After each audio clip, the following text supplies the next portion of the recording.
I love seeing people wanting to share their own experiences, their own expertise, and create curriculum from it, especially secular homeschool curriculum, because I feel like the more community we build together, where we're sharing, because they come to the table with different gifts, they come to the table with different experiences and different things to teach each other. And the more people I see coming in with those ideas that they want to share, the happier I am, because it means we have more to choose from. We have more available to us as parents and educators, and our children are going to benefit from this bigger pool of knowledge that we can offer to them. So, first of all, I just want to say that your voice is so important and what you have to share with the world is so important. And so, if it's important to you and you really want to do that, my first piece of advice is to be brave, because it does require a lot of courage to create and to give your creation away. It is something I grapple with all the time. Even now, like, this is something that is really close to my heart. I wrote this for my own children, so it's right there in my heart, in my chest. And so it is hard to take that and give it to the world. It is really hard. And so the first piece of advice is just to be brave.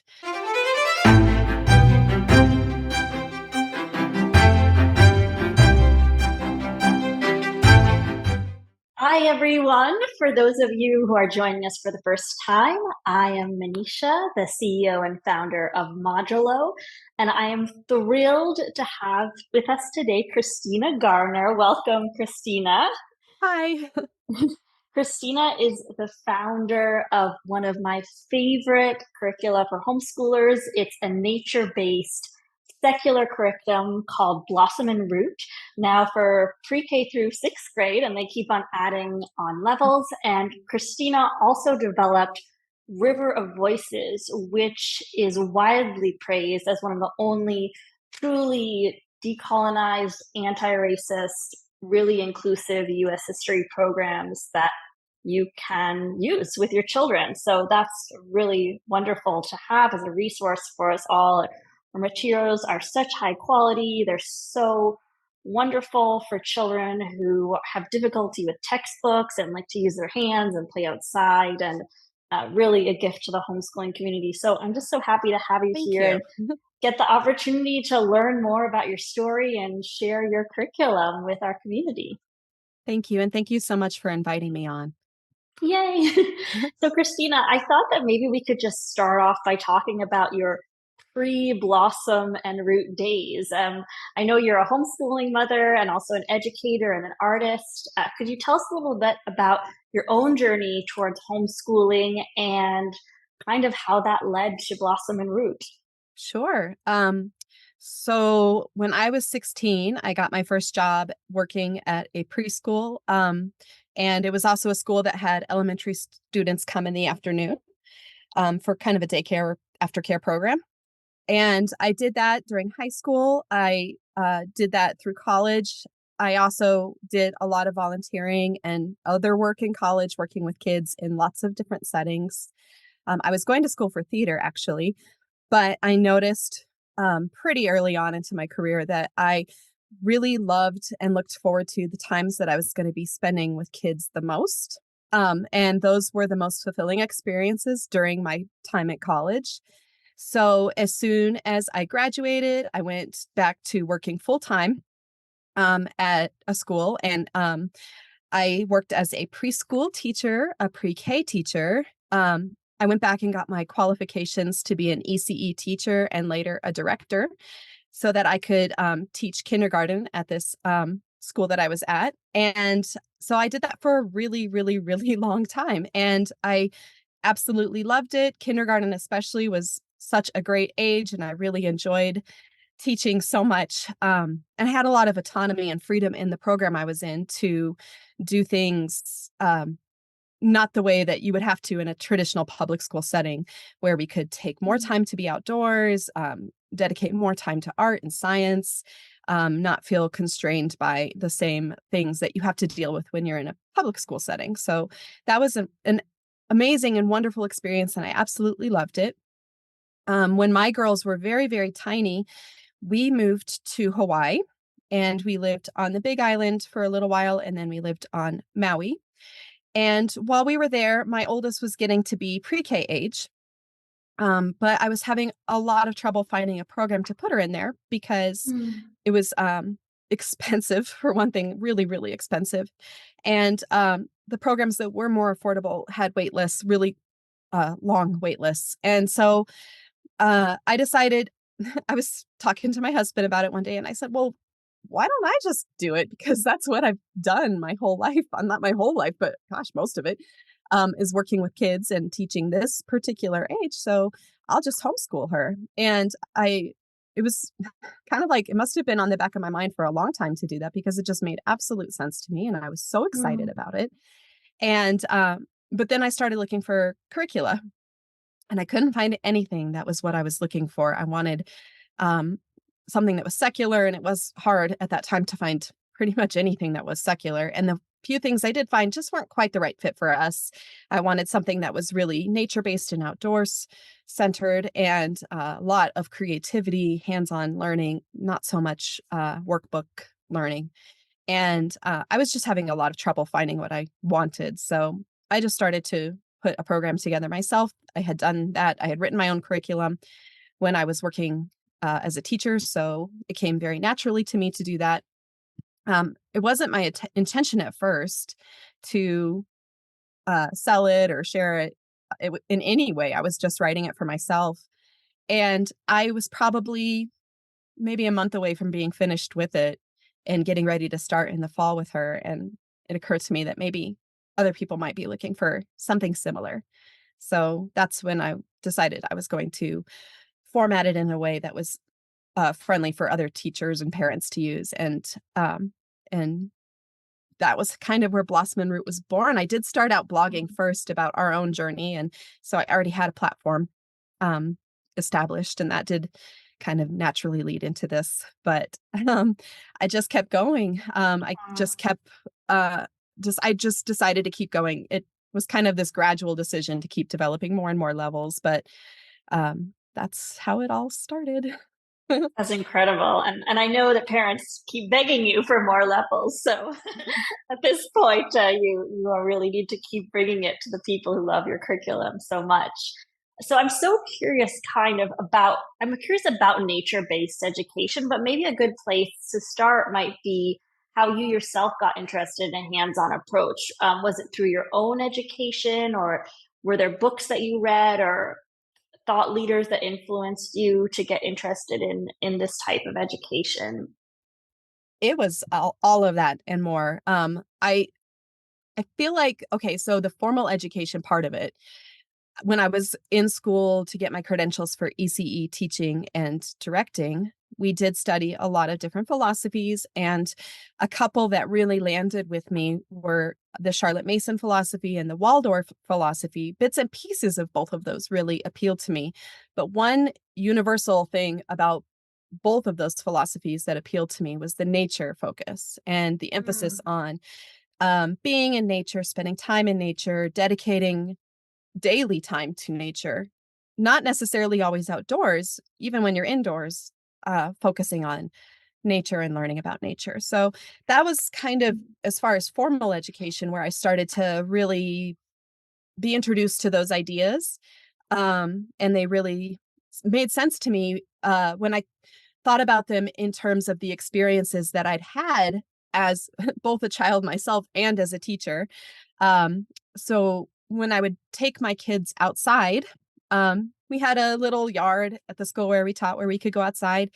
And it was in an urban area, but there was still so much that we could observe from our little yard. We could see trees and birds and flowers and insects and things flying overhead and clouds. And my students always really benefited from the time we spent outdoors. And the more time we spent outdoors, the more they seemed to benefit. And I found lots of ways to bring that back indoors too, growing things in our classroom, observing animals in our classroom, having people come in from other places like the Plains Conservation Center here in Colorado and other places like that that would bring in material, hands-on materials for the kids to touch and feel and see.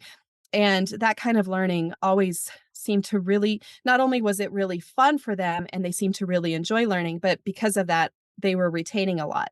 And processing a lot, and they just seemed happier and more relaxed and able to absorb more. Even when we weren't doing the nature-based learning, the more I incorporated that. So, and that is something I saw too when I was volunteering with kids during college in different programs, was time being spent outdoors, regardless of what we were learning about, seemed to have a really positive impact on what we were studying at the time. And it helped with Mm. memory and retention. So, Yeah. So, I mean, so you talk about some of the benefits of being outside, such as memory and attention and focus. What yeah. do you think what's the aspects of nature that are contributing to these benefits? I think it's a lot of different things. I think being outdoors and not even just being outdoors. I say that, but nature-based learning doesn't always have to happen outdoors. But being in Mm. touch with natural objects, but also with nature itself, is really beneficial for regulating ourselves, learning to listen inward and outward, self-awareness and awareness of others. It helps you with noticing patterns and cycles and then changes to those patterns and cycles. Um, there's a lot of sensory stimulation that happens, which is really beneficial. And there are ways to get that even for learners who might have sensory aversions to certain things. Other things Yeah. might be, Could you actually expand on that a little bit? Because yeah, I think that parents would be curious. yeah. So I had a lot of students, not a lot, but a handful of students, and we have a little bit of this in our own home too, where certain textures or sounds, or even just like being in certain situations can be overwhelming for some learners sensorily. And so I don't want people to get the idea that you can only do nature-based learning if your kids don't have that, because that's absolutely not true. You can find ways to engage with nature that don't involve the senses that maybe are overwhelming for some learners. For example, not making children, like if they're sensory averse to touching certain things, you don't have to only take it in through touch. You can take things in through sound and sight and smell and hearing. And there's a lot of different ways to adapt and adjust your expectations, but also the activities that you're doing to engage with nature. So um, Mm. I think I answered the question Yes, you asked there. for sure. Yeah, And I did wonderful. want to, I want to circle back really quickly to the benefits, Yes. because one main benefit, oh, there's two. So I was working with kindergartners, but this is something I feel like we work on all our lives, and that's the development of fine motor and gross motor skills. And that's Mm. something that I found a lot easier to do with my students with nature-based learning.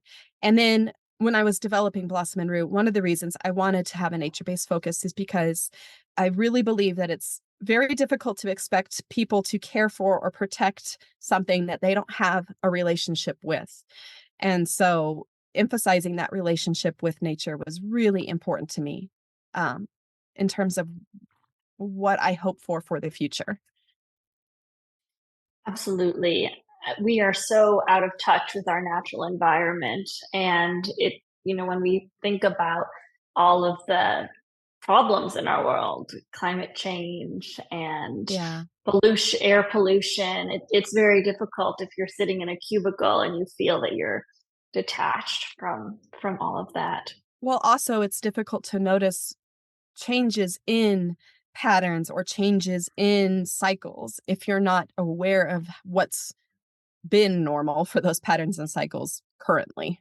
Of course, they change Right. over time, but it's hard to be aware of those, and so it's easier to be uh, looped into the science that we it's easier to be looped into the science when you have yourself noticed, yes, things are changing. Spring has been coming earlier, or we are having more extreme weather than we normally do in this month. And, those kinds of things are easier to identify if you have personal connections to them. I For hope that made sure. sense.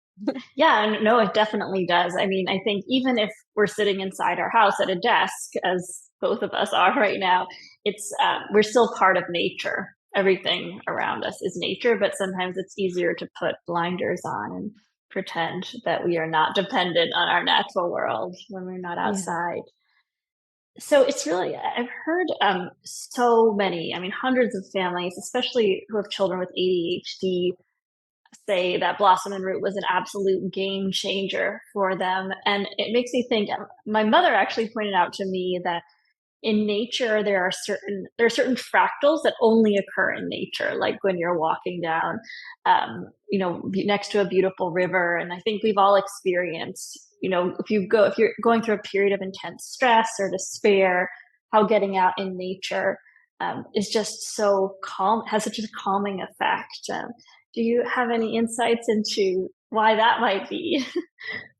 Well, before I say anything, I want to say that neurodivergence, of course, is not a monolith. And so what's going Yes, to work really well for some people is not good going point. to work well for other people. When I was designing Blossom and Root, I did really want to create a program that could be very easy to adapt and adjust Mm, for neurodivergent learners. But like I said, for some neurodivergent learners, the style that we approach with is not going to support their needs. It is going to for mm, others. But we try to design it to be very flexible and adaptable. And that goes hand in hand with the nature based aspect of it. And I think that flexibility and adaptability are the reason it has worked well for many neurodivergent families. And we encourage families to adapt it and make it their own and never put pressure on them to do all the things we list, but we try to give them options so that they can find things that really work for their particular learner. And there's a lot of choice and a sense of autonomy in deciding the direction that you're going to go with your education in our curriculum. And um, it's also that concept there are many different ways to learn and to contribute.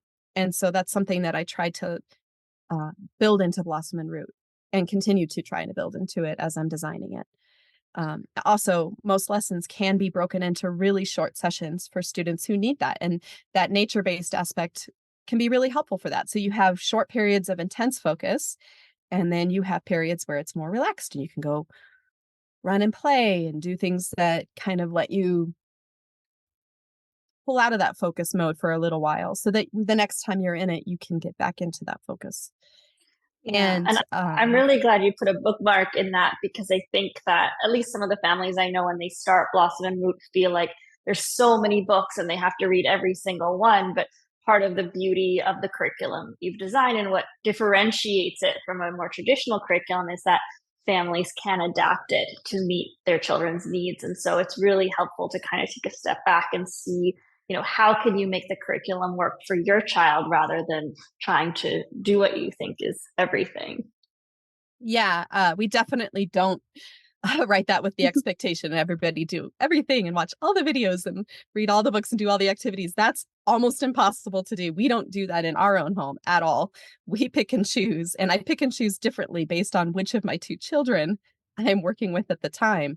They do not require the same things as each other. So definitely, I want to emphasize that you can definitely follow a minimalist pathway when you need to.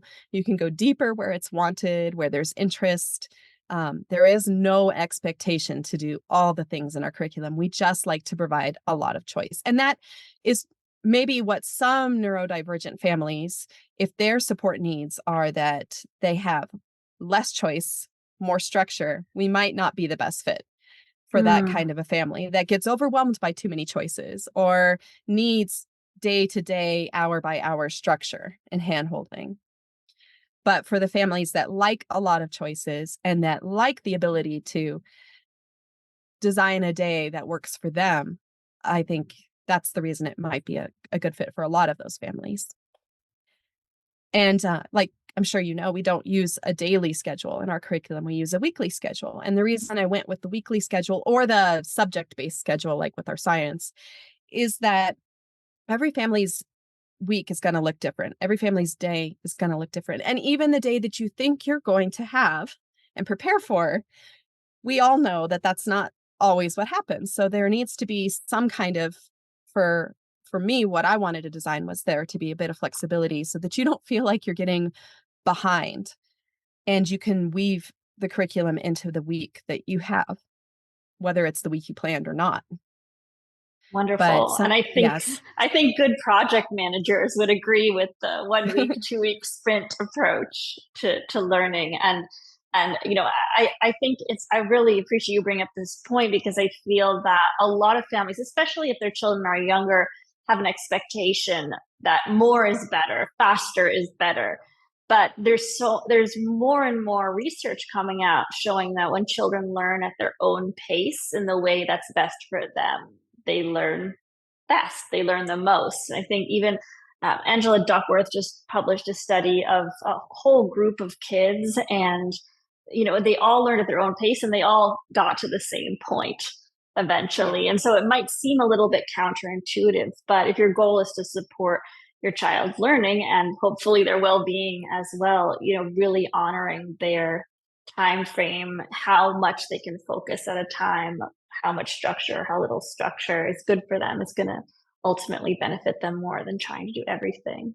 Yeah, and that can vary and change in a season. It can vary and change along their lifetime and during their education. There have been seasons in our own home where we needed that minimalist approach because of circumstances that were going on around us, like moving, which we have done a lot Mm. over these last few years, or Yeah. where my daughters are super interested in a subject. So it's the reverse. And instead of keeping to the minimalist, they're wanting to go down these every single rabbit trail and rabbit trails that weren't even in the curriculum, so that we can feel free to pause and pursue those and honor their curiosity and their interests. So yeah, there's a lot of, I hope, flexibility there for families to use the way that is best for them. Wonderful. So we were talking about ADHD and focus in regards to nature-based curriculum. Maybe we could return there. Yeah, And you were sorry. talking about no, I mean it was a great tangent because you rightly kind of pointed out there's so many different types of learners within a child who has been diagnosed as ADHD or other, and and then yeah, and so I would just love to, we did talk about the benefits of nature, but I think that this aspect of focus is particularly intriguing to me because I've seen it so many times. I mean, and Rachel Tidd, who has a wild math and wild reading, also pointed out to me that she got started because her son was having a lot of behavioral issues at school. And then when he started, when he joined a forest school, it just all disappeared in an instant. So I'm Yeah. really kind of curious from a scientific perspective why this is happening, why it's just so good for focus to have that outdoor time. I have read a lot of books that support that. Last Child in the Woods, I think that's the title of it, is a Mm. really good example of that. And they talk a lot in the book. He talks a lot in the book about um, how nature does help with attention and focus. And I can speak to my own experience as a teacher. I have had a lot of learners that were neurodivergent and several of them with ADHD, and a lot of experience actually with that. And like I started out saying, of course, this isn't true of all ADHD learners, but I would say most of the ADHD learners that I've had experience with benefited greatly from time spent outdoors, unstructured time spent outdoors in particular. Mm. And, sometimes I would have students that weren't used to spending a lot of time outdoors. And it was a little hard for them in that first initial transition to get used to having unstructured time outside. But I think it's a lot of different things. I think it's just tuning into all the sensory input around you. And when you're visiting the same places frequently, you start to notice the slow and fast changes that are happening all around you all the time. And that is helping you to learn to pay attention, be detail oriented, paying attention to changes and patterns and cycles that are going on around you all the time. And being in nature, it's primed for that. There's stuff happening around you all the time on so many different levels. And so being in an Mm. environment where you're able to breathe, take in that air, feel the sun on you, watch these different things happening around you, notice when things have changed. It's priming all of your senses for that attention to detail and that focus. But it also is a natural environment to be able to break away from a focused activity. So, if we did a lesson outdoors, sometimes it felt like an exercise in futility because they would be so like engaged with everything going on around them that it sometimes felt like they weren't able to pay attention. But I did notice that even in those situations, their retention was higher than it would be in the classroom over those same subjects and topics that we were going over. And I honestly I don't want to claim that I understand all the ins and outs of the science of that, but I have observed it through my own experiences as a teacher, as a person, as a mother, um, that it really has helped with regulation and attention span with my ADHD students. Yes. Mm, wonderful. So I think that people who haven't tried Blossom and Root might be curious to know what a nature-based lesson looks like. I mean, perhaps, and I do want to talk about the indoor nature study as well, but can you give us an example of how you may integrate a topic like social studies or another subject into an outdoor environment? Well, in our own family, a lot of times it's pretty simple. We just take our lessons outdoors and Mm. do at least part of them outdoors, if not the entire lesson. And so that's for busy people, that is the simplest way to integrate nature-based learning, is to simply take your learning outside or to take it to a window where you can observe nature while you're learning. Maybe have the window open if it's nice weather, if it's not too hot or too cold.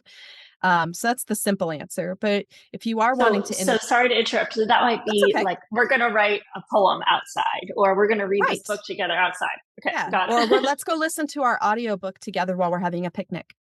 Or Lovely. let's do our poetry outdoors today. Or Mm. in our science curricula, especially, we try to integrate an option for most of the lessons to do outside.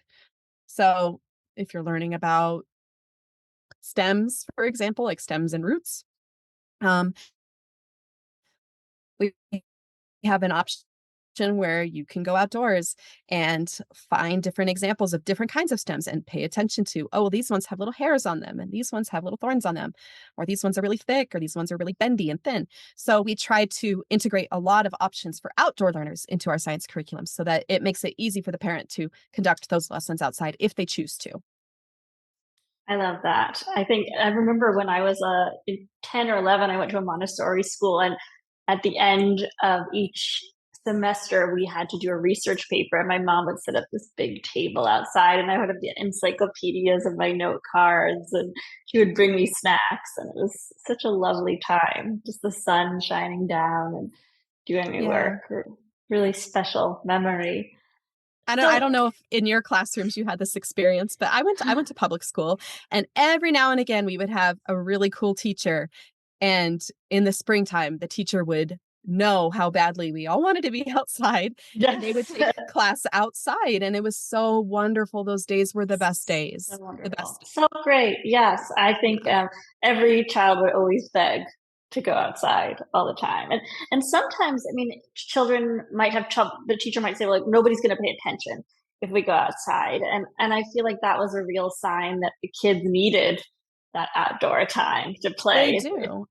And I think it's Mm, important to know too that attention is going to look different under those circumstances. It's not going to quote unquote look like what we think paying attention is going to look like. And I think a lot of parents of neurodivergent learners and neurodivergent parents know exactly probably what I mean by that, because attention doesn't always look like what we grew up thinking that had to look like.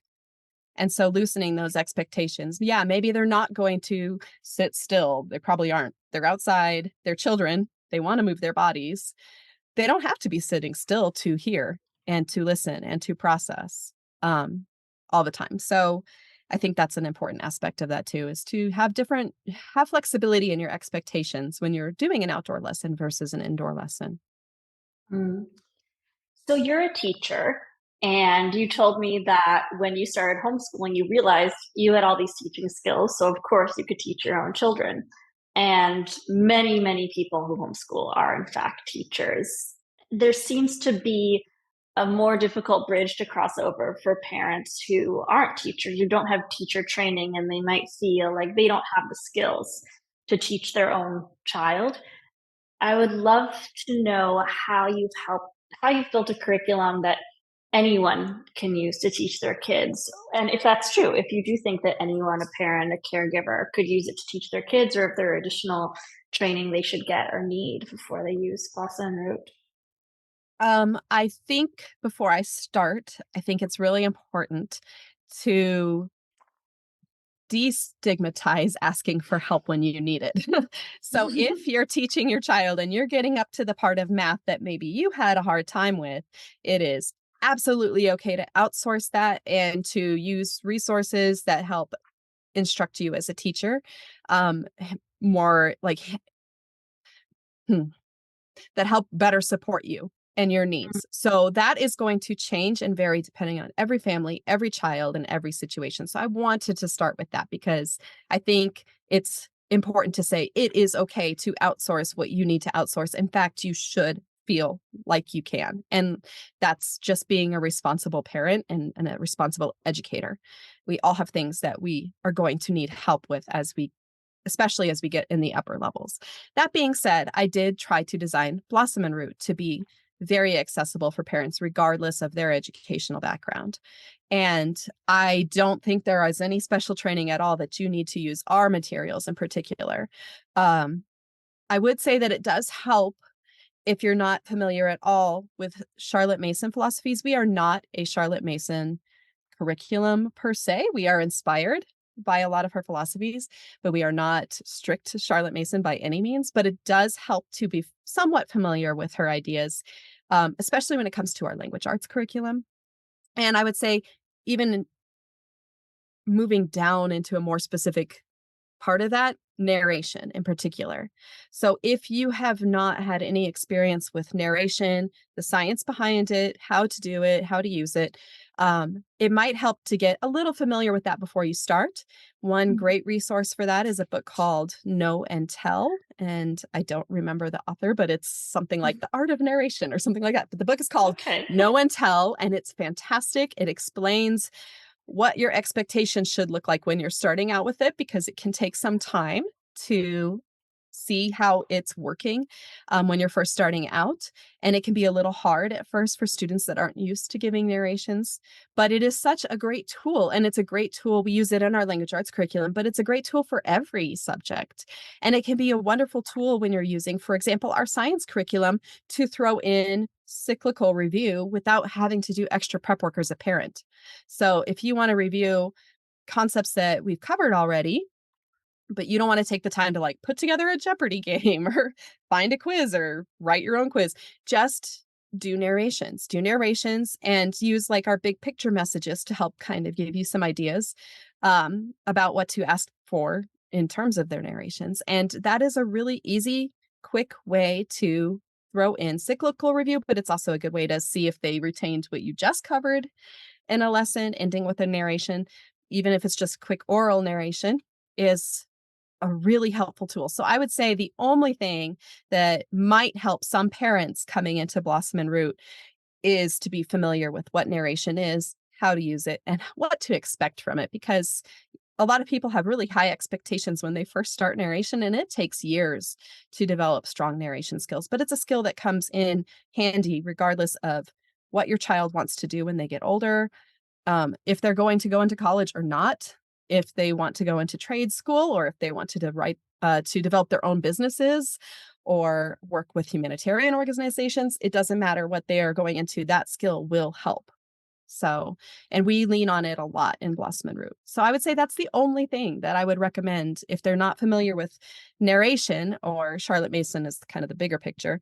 I would recommend getting a bit familiar with that before you Sounds start. like that sounds like a great book, and we'll definitely include a link to it in the show notes.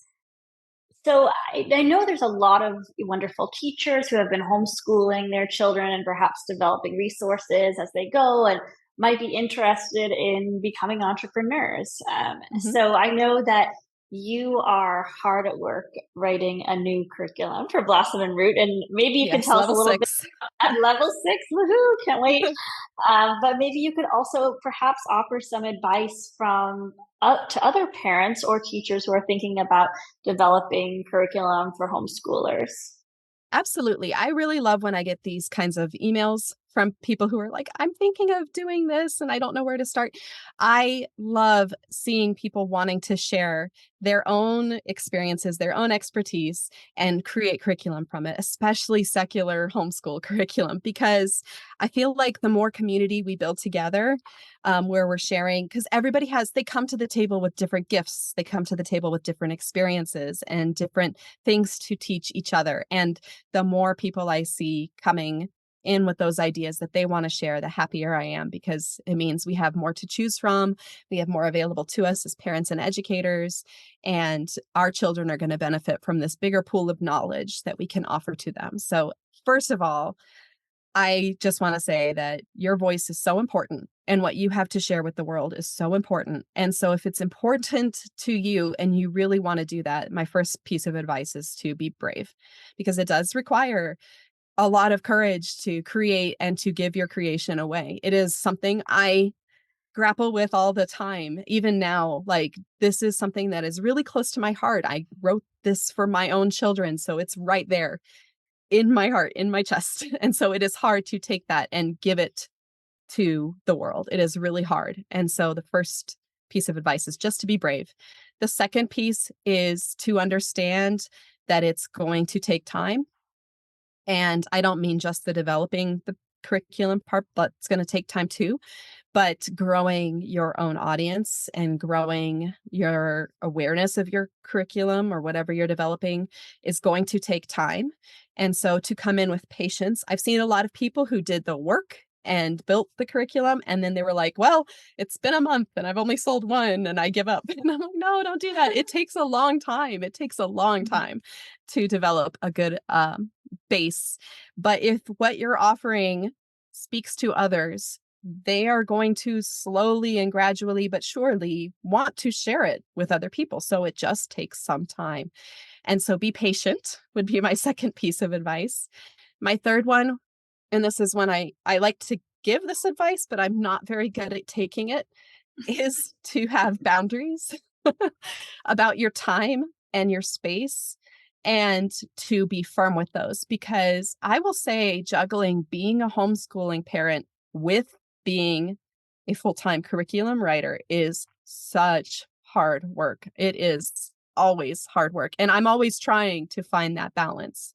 And I have Right. yet to find it. But it's it's the biggest lesson I've learned with that for myself is just to have boundaries. And so for example, like email, I used to just panic if I didn't answer an email within like an hour or at least by that same day. But that's just not Yeah. realistic when you are a tiny company and you're just, yourself. And also Arlene, who's wonderful and runs our Facebook group. Thank goodness for her. But when it's just you, you have to have some balance. Otherwise, you're never going to have the time and focus you need to give to your family. And my family comes first. My family will always come first. And so I have to make sure I am honoring that and having boundaries when it comes to when I'm focusing on work and when I am focusing on teaching my children. And um, so boundaries are really, really important. And so that's another piece of advice. And then I wrote a note. So let me look at it. Oh yeah. To remember that rising tides are going to raise all ships. So support Mm. other creators. And I really don't often see people tear other creators down, but I think I actively avoid spaces where that's happening.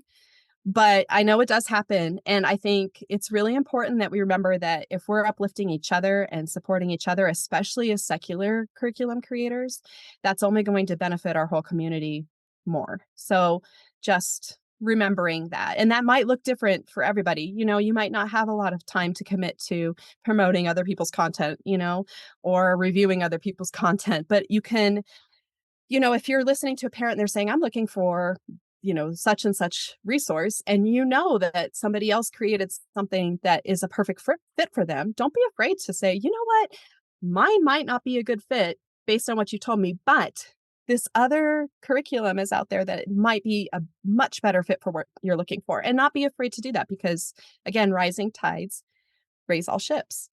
And also, my last little thing that I want to throw in there is to share your own story, because that's where we get pulled in, especially as just parents or guardians or educators is to hear how other people are implementing things in their own homeschools, or why they decided to write this, or where their background is and why it was important for them to write that. So share your own story. And that doesn't mean that you have to be on every single social media platform. I'm certainly not very active on every single social media platform.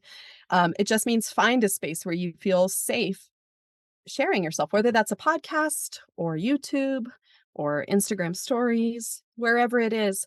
Find a space where you feel safe sharing your own personal story and share it, because that's what's going to connect with a lot of other people and It'll help them to connect. visualize it. For sure. I mean, I think that when people see that you are a homeschooling mother and you went through this struggle yourself, they can relate and see that you've curated something for children like theirs. It's much more connecting than facts and figures. And I love how you uplift others in the homeschooling community through making introductions and recommending resources, but also even within the curriculum, you're recommending all of these wonderful resources for families to use through the literature that you select. It's really beautiful, and I mean, I've Thank just you. come to feel like the homeschooling movement is still small, especially the secular Yes. homeschooling movement, and there's so many families who would benefit from homeschooling, but might be afraid to take the leap for one reason or another. And so, the more we can work together and help these families, the more the whole movement will grow. there's Yes, there's enough of the exactly. pie to go around, and the more we learn about each other's work, the more it will impact and influence our own. I've already learned so much from this conversation about special needs and nature, and it's so helpful having conversations and collaborating like this. I just love it. So thank you so much for that. And Welcome. I'd love to talk a little bit more about River of Voices, because it's part of Blossom and Root, but it's also in some ways its own thing. And Yeah, it does feel that way a lot. yeah, so I mean, I think in my, I've been doing a deep dive on history, and it can be really challenging to find programs that are truly inclusive, but also taking an inquiry based and accurate approach. So you're not necessarily, I mean, every history curriculum and social studies curriculum will have a point of view, but how do you develop a curriculum that also leaves space for people to form their own points of view while really acknowledging the diversity of voices and experiences, and it's quite a challenge. It's quite a It feat, is. and it's really sad to see in some states like Florida that we're just kind of banning any kind of history except a certain type of Mhm. history. So I could go Yes. on and on about that, but I would rather hear from you and why you created River of Voices, what it is, and how you develop this. I mean, and another point to touch on is just the complexity of history, because it's important to teach children the truth, but also some of what's happened can be quite traumatic for children. Yeah. So let's talk about River of Voices, because I know the parents really love it. Even the most exigent ones are really appreciated this curriculum you've built. I tackled that project, even though I had never, ever in my life said, I want to write a history curriculum.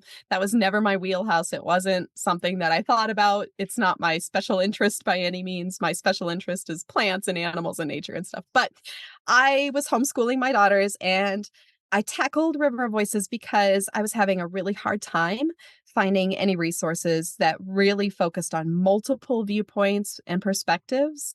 And it was something that I really thought was important for my daughters, because I don't pretend to have all the answers at all when it comes to how history should be taught or what needs to be taught. But I know what I want as a parent and an educator and just a human being, and how I wish I had been taught history. And that was what I was coming to the table with, was I don't really know what the answer is, but I feel like I need to do something and I need to find something.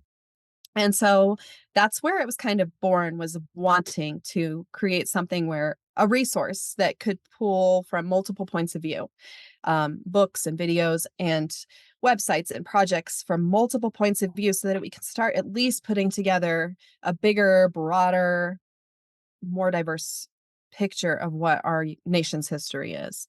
And so that's what that came from. And it was an effort to create that resource for other people as well. That being said, I went into the project knowing this, and it's definitely still true today, but River of Voices is always going to be a work in progress. It's going to be a work in progress because, and it will never, ever be done, ever, because every year it seems like, and this is so great, new resources keep coming out. And I feel like the amount of resources available written for children have like exploded in the last several years, as far as books that are coming out, other secular history curricula coming out, which is so great. Um, I know that Mint and Bloom put out a really cool one recently, Power to the People. So it's just so cool to see all these new options coming out and being available to people. So that's one reason it will never be done, is because I'm always like, oh my gosh, look at this great new series of books that have come out, and I want to integrate those. Things like the Girls Survive series. That's a great new, very diverse series of history books. And the, what is it called? I hate when I can't remember things. History Smashers. I love History Oh, Smashers, and they've come out with love all it. these great books, and I want to go back in and put them in. And there's one coming out at the end of this month, which is by Erica Lee and Kristina Garner. I hope I'm saying her name correctly, but she's one of my favorite authors. We've put her in lots of levels, but they collaborated on an Asian American history text for children. Oh, So that comes out at the end of fantastic. this month. I'm so excited. So that's one reason it will always be a work in progress. But another one is that I am always learning. I am Mm, always learning, and I'm always wanting to expand our review committee.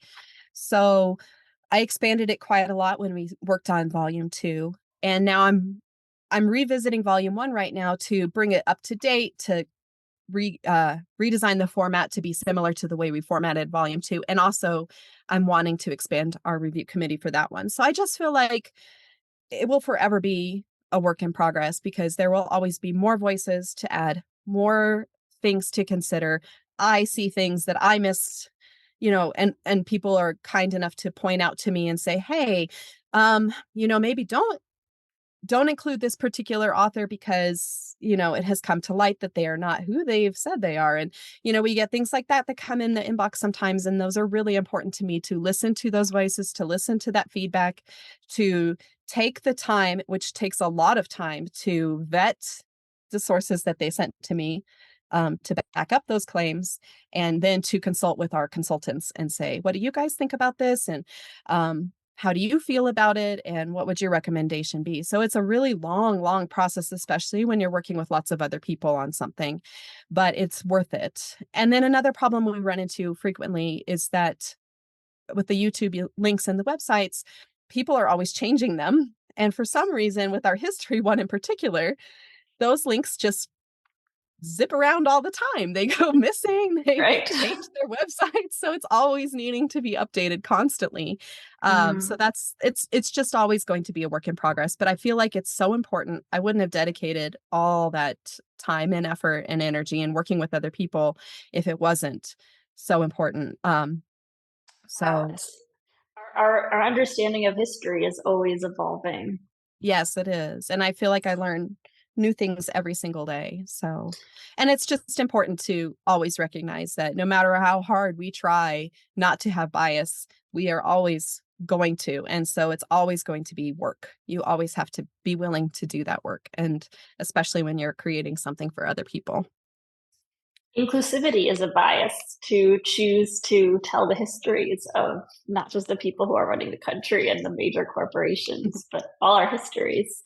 I think people would be curious to know more about the review committee. Who makes up this review committee and how does it work?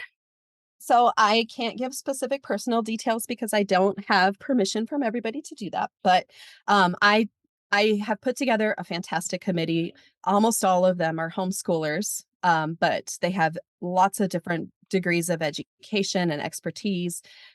We have a lot of people on our committee that I learned from and looked up to before I even started writing it. And they all kind of come to the table with their own special ideas about what should be emphasized, what's important. They help me see like where I can make things clearer, or where maybe certain resources need to have trigger warnings or notes for people who are getting ready to view them. So they all come to the table with their own unique voices. And that's one of the reasons it does take a really long time to develop each level and to update each level, is because I try really hard to give them all space and time to give me their feedback. And then it takes me a while to process all the feedback and figure out how to put it in. But right now we have 8 members on the committee, and I am hoping that by the time I finish working on the draft for the next version of Volume 1, I will be able to put at least 2 or 3 more people onto the committee to round out the kinds of voices we are hearing from. But I want to say, at large, like, a lot of the members of this wonderful homeschooling community have taken time out of their very busy days to suggest resources to me that they found that they think would be really cool to consider, or to, make me aware of some language that may have been used that maybe needs to be updated in the next revision, or to let me know when there are broken links, which is just part of the game when it comes to this. And I really, really appreciate that, like, community effort to continually improve our product and what we're offering to other people. Fantastic. What advice would you give to a parent who's trying to navigate when their child is developmentally ready to learn about some of the more difficult parts of history? That's hard because it's going to vary a lot based on the child. But I would say, so when we started writing River of Voices, I wanted to make it friendly for people who were doing it either as a family or that were living in a state that required you to start history early on in their education. Some states don't have a requirement for when you start that, but some states do. Colorado is one that requires you to start teaching history from, I think, kindergarten. Um, so I wanted to give a resource to parents. So that's why we created the Gentle Pathway. The Gentle Pathway is built to help parents with younger or more sensitive learners to navigate that. But even with that being said, it is so important to always screen any link or website or book before sharing it with your child, because every child is going to be different. And what might not be, really traumatic or upsetting for one child could be very traumatic and upsetting for another child. So it's important to understand that you're the expert for your own child. And it's really important to make sure that you feel free to remove things that they're not quite ready for, to set them aside for later. Now, that being said, if you're not in a state that requires you to cover US history early on, or it's not a situation where you feel like you need to bring the younger siblings along with the older ones doing US history, and you have the decision to wait, I would. I would wait until late elementary, and I would just start with the standard pathway unless you have an especially sensitive learner, and go from there. I would say for both of my children, I used River of Voices with my oldest starting in 3rd grade. She was ready. She had lots of questions. It was really important to her, something she wanted to learn. So I started with her in 3rd grade, but I kept it very gentle. I only pulled things from about half the lessons for her that year. And I said, I'm going to save the rest for when she's in middle school. And so we started going through the standard pathway this year in her 6th grade year and are going deeper into those things. And then my youngest was not ready until this year to start putting things in. She's in 4th grade this year, and we're just peppering some gentle resources in for now. But I would say, by and large, most children are probably not going to be ready to tackle the majority of those history themes and topics until late elementary into middle school. But we have the Gentle Pathway there for those that need to start earlier or that want to start earlier. I Fantastic. hope that makes Oh sense. my gosh, it makes so much sense. And what a wonderful resource to have this gentle pathway so parents can just pick that if they feel like their children are more sensitive. It's incredibly helpful. So I don't want to take too much of your time away from building your 6th grade curriculum. And I saw you just launched a new novel study. It's fantastic. Is there anything important that we've left out of this conversation that you want to share with people? Let me look over my notes really quick to make sure. Um, oh, uh, you had a couple questions about prep work and advice for parents getting started. I don't know if you wanted to cover that really briefly. Sure. Yeah. I mean, I think parents are always curious to know when to start. Okay, so Um, Advice for parents that want to get started with Blossom and Root. I would say my first piece of advice is to take time to look over the samples that we have on our website, the scope and sequence that we have on our website, and our literature lists, because those three pieces of information are going to really help you decide if it's going to be a good fit for you, um, what you'll need to add to it to meet your state's requirements, because we don't have every single subject. I think that's sometimes a misconception people have. We don't have all the subjects. For first grade and up, we have science, nature study, language arts with integrated geography, and art. We don't have math, we don't have world history, things like that. So make sure you look at the scope and sequence, the samples, and the literature list to see what you might need to add to round it out to meet your state's requirements, but also to try the sample out, or at least to read through it thoroughly. And I try to make the samples pretty generous, so that you have a lot of information. And then if you get through that and you're still like on the fence and you're not really sure, please email me. I am always happy to help. It takes me some time. It can take me 2 to 3 business days for non-urgent messages, but I always answer them. I'm always happy to give you my time and to walk you through it and to help you make decisions. I'm more than happy to do that. So please feel free to email me with your questions. You can put my email in the show notes if you'd like to. Perfect. And another great resource is our Facebook group, the Blossom and Root Families group on Facebook, which Arlene runs for us, from Arlene and Company on Instagram and YouTube. And she's actually a fantastic resource too.